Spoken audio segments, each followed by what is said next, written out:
Eddie! What's that?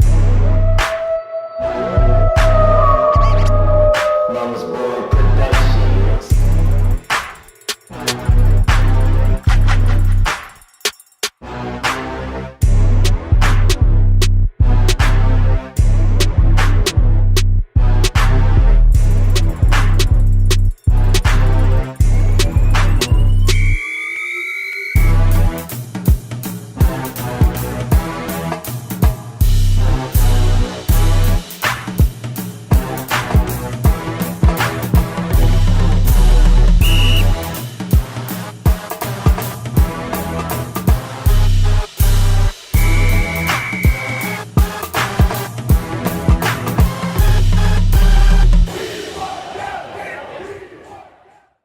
Alright, man, it's been forever, but I'm back. Welcome back to Street Scores. It's your boy Rico giving y'all that August 30th edition of Redskins Report, which is long overdue. Got to get back on track. I apologize for the delay in coverage, but I got y'all. There's a lot to talk about, but I'm only going to talk about the most important topics. I'm not going to be on some such and such blue as nose today like I slick do sometimes. So let's get to it. First, I'm starting this episode with the preseason games, and then I'm working from there. So, Battle of the Beltway, the Ravens game was depressing. I don't care about wins in the preseason, so even if we won, that game was ugly. I'm looking at the starters, offense and defense, and special teams to make noise and show signs of potential, but both of them only showed signs of tragedy in that first preseason game. The running game was ugly. I was there in Baltimore for that game, and it was so ugly.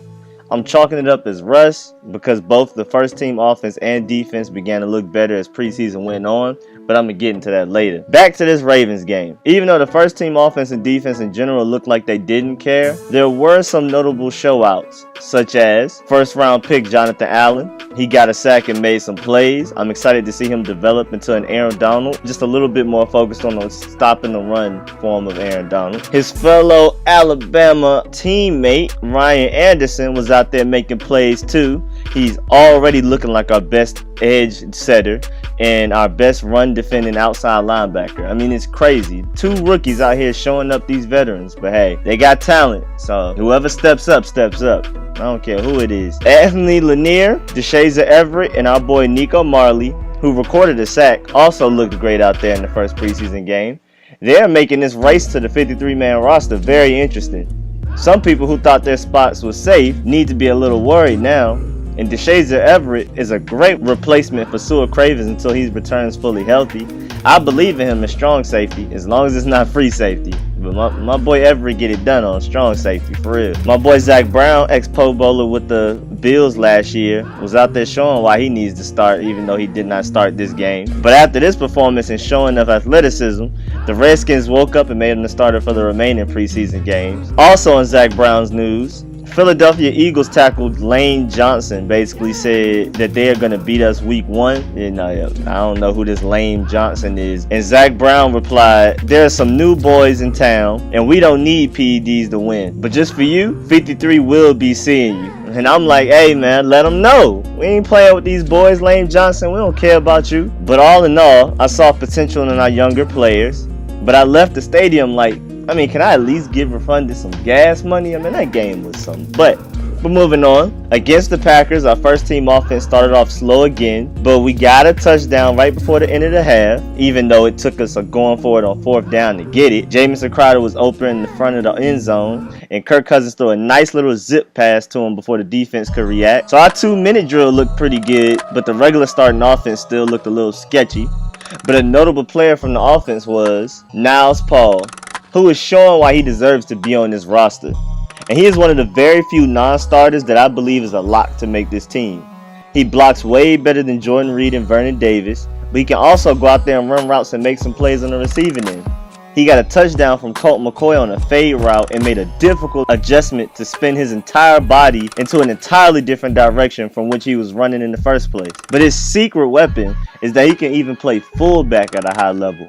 And anyone who can play multiple positions or multiple purposes is going to always have a spot and an impact on this team. Also, the Redskins defense actually generated some pressure with 5 sacks throughout the game, and a few of them were really impressive with just a show of pure effort and fight to make the play, such as the sack Chris Carter had where he just outfought the offensive lineman blocking him. He looked like he wanted it more, and I loved it. Phil Taylor looked great with a sack and was starting to look like a great comeback story, but I'll get into that in the next preseason game analysis. The running game still stalled. Running was a struggle for the first team offense, but as soon as both teams' backups came in, we started running the ball all over the place. Led by 4th round pick Montae Nicholson, as you see on the screen from his college days in Oklahoma, who a lot of people believe to be destined for the starting running back role here in Washington. I was proud to see him cut in this game. He rarely had to make any serious cuts while in Oklahoma. Even in his 427-yard rushing game, he barely had to make any cuts. So I'm happy to see him cutting and showing some agility and burst that will not limit him to just zone running, which is what he's best at. But y'all already know who I'm excited to talk about. My boy, Fabian Moreau. His first play on the field, he went down on a special teams coverage play and forced a fumble. I'm telling y'all, beyond his talent, he just has an itch to make plays. Y'all see, man, for real. But his coverage all night was great, breaking up very catchable passes, making receivers look bad. The only play that was made on him was the perfect pass. Moreau should have turned his head around earlier so he could have made a play, but he was with Packers receiver Jeff Janis stride for stride. He showed his athleticism and strong coverage skills that I've been talking about for months. I wish my Madden 18 Ultimate Team corners would stay that close to opposing receivers like he did. Getting his head turned around late is a young rookie mistake, I'll admit, but it can easily be fixed. But the talent and potential he showed in that play cannot be taught. You just gotta have that. And my boy Mr. Lockup got it for sure. Y'all gotta remember, he would have gone in the first round if he didn't injure his pec in his voluntary pro day lifting weights. But we lucked out big time for him to slide to the 3rd round to us, because he's going to be Mr. Lockup for us for a long time coming. Moving on to the 3rd preseason game against the Bengals. Our first team offense and defense were looking really bad early on. We couldn't guard AJ Green to save our lives, who's up there on the screen, but he went to Georgia. And when you go to a school that great, what do you do besides be great? You know what I'm saying? But our offense looked all kinds of boring and mistake prone. Our golden ticket, Terrell Pryor, dropped an easy catch for a first down. But I place some of the blame on the fact that he hasn't been targeted much thus far in preseason, and they don't really hit in practice. So when the ball was coming to him, he braced for a hard hit and tried to turn around and get going. But he ended up just leaving the ball behind like a doofus. But that man, Kirk Cousins, threw an obvious pick six to Vontaze Burfict, and that's the same exact pick six he threw against the Falcons 2 seasons ago in overtime. I thought he would have learned by now, especially since he single-handedly threw that game away against the not yet good Falcons. But Kirk Cousins, we gonna work on that. You just gotta get them jitters out, get into a rhythm. We'll see you out there looking like a top 10 quarterback this year. But as the game went on, the first team offense and defense actually became productive. The running game took off on Rob Kelley's shoulders. Kirk Cousins and the Washington receivers finally started making plays. It looked like it took for them to get embarrassed, for them to get motivated and productive, which is just not healthy. Y'all need to play like that all the time. I hate that so much, how y'all wait to get smacked in the face and be like, all right, let's play for serious now. Like, nah, y'all should start off that way. When the clock says 15 minutes left in the first, y'all need to be playing like that. But Rob Kelley was out there looking like an NFL caliber starting running back, especially with the offensive line actually making some blocks. Chris Thompson looked great out there too. And with us needing more from him, I'm glad to hear that he will be used more often this season than he previously has, with the Redskins fearing he may get injured in previous seasons. Let that man go, man. He got a lot of talent. Stop trying to suppress him because y'all scared he might get hurt, man. Let that man play, for real. But I'm proud of the running backs, and I'm especially proud of the offensive line, who was supposed to be one of our strongest points in our team, but just wasn't showing up the first 2 preseason games. Going vegan might actually be working out for that line. It was looking a little iffy earlier. Thank goodness we look like we might actually have a running game this year that was ranked 21st last year. And I'm so proud of Chase Roullier for looking like he belonged in that starting lineup with Spencer Long injured for, just a short little time. But I've been telling y'all, Chase Roullier has the potential to be our starting center, and I feel like it can work out. If he's good enough, he can be the center, and Spencer Long can move back to his natural position of left guard, and we can stop messing with Sean Laval crusty neck. But also, Jordan Reed's upgrade from the PUP list had an impact. Even though he only had 2 catches for 12 yards, his presence was definitely felt. Cincinnati had to adjust their defense around the threat of Jordan Reed. Jordan Reed was double teamed numerous times. There's not many tight ends in the NFL period that require double team to defend. Him being double teamed opened up things for everything else in the offense. His presence also brings some consistency to the offense, and they can, start to get their rhythm going. Hopefully he can stay healthy this season, especially since I have him on one of my fantasy leagues. So I'm super invested in Jordan Reed right now, even just beyond the Redskins. But back to our defense. It started off slow, but eventually they got their groove and showed some potential, especially Mason Foster, who made a strong case for a starting inside linebacker role. He was looking like the best inside linebacker on the team some plays out there against the Bengals. After this performance, he's poised to start at Mike inside linebacker over Will Compton. Will Compton is like a quarterback of the defense, but Mason Foster's superior athleticism and aggressiveness have him ranked above Compton right now, especially in my book. But that just shows how deep our inside linebacker depth is now, especially with Martell Spate, Chris Carter, and Nico Marley out there making the plays and making cases for them to make the team. But I'm excited about this Zach Brown-Mason Foster combo of athleticism that we haven't had in a long time. This should allow Greg Minuski, our defensive coordinator, to call a lot more blitzes than we saw last year. I'm excited. We're looking like we're about to have a really aggressive defense. Our second unit defense was the most productive though. Some poor backup Packers offensive linemen were left with the responsibility to match up against our best pass rusher, Junior Gillette, when our second team defense was out there. Junior Gillette was showing a lot of his abilities and speed against the Packers, and I'm excited. His comeback story is going to be amazing, so as long as he stays healthy. I'm predicting double-digit sacks. But speaking of a comeback story, man, my boy Phil Taylor sadly suffered a quad contusion and is now out for season, which is sad and disappointing because he was looking like the nose tackle we've needed for years now. He was disrupting the run game and getting pressure on the quarterbacks, and in such a small sample, and I couldn't wait to see him play a full game. But, he got injured, and it's sad because he's just been so injury prone since the Browns drafted him in the first round a few years ago. So now we have to look for replacements to replace his impact, at least a little bit of it. And it's looking like AJ Francis, Joey Mbu, or Ziggy Hood may step up to replace him at nose tackle. Or we can look elsewhere and get Dan Williams from free agency. He played for the Raiders in a 4-3 defense the past 2 seasons, but didn't have a great season last year because he's best at nose tackle in the 3-4 defense, which is what he ran in Arizona and what we run in Washington. So moving him back to a 3-4 nose tackle will bring back the best out of him,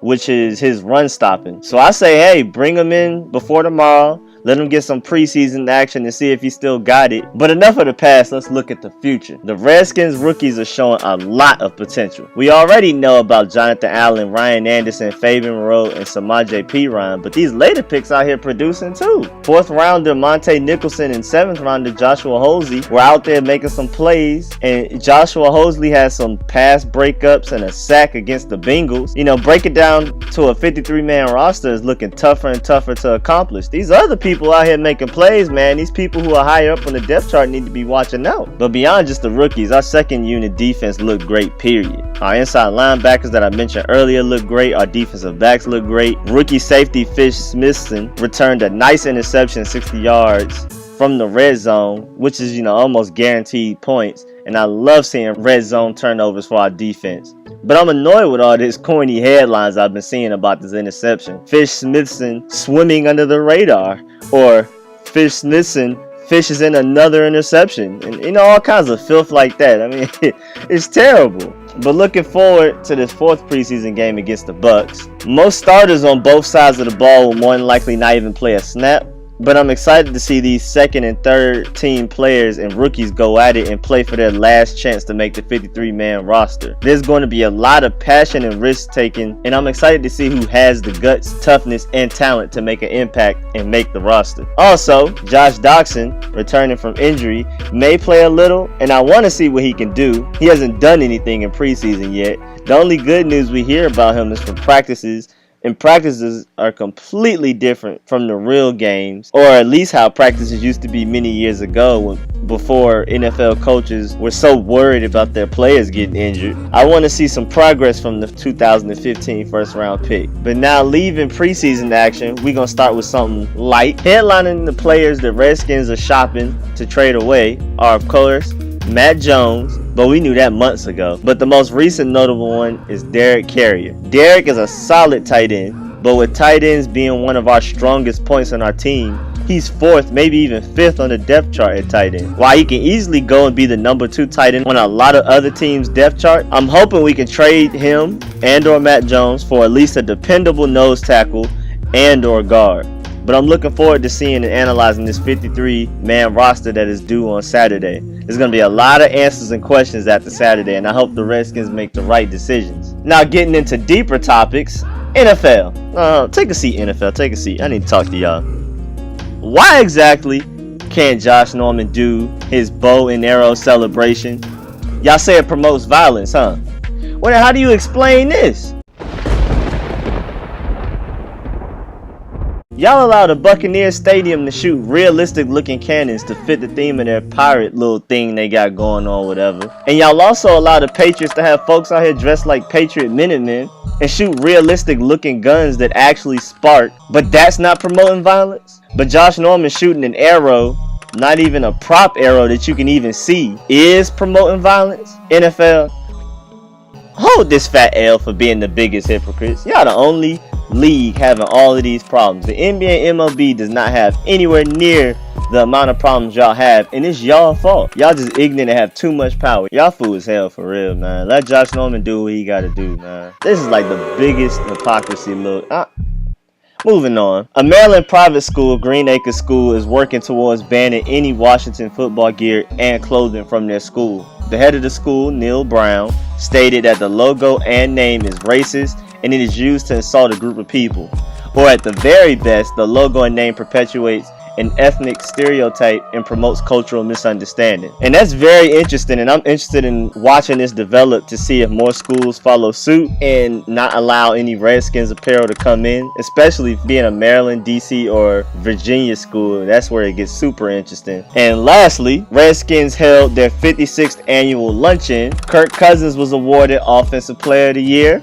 Jamison Crowder was awarded Special Teams Player of the Year. Vernon Davis was awarded Salute of the Year.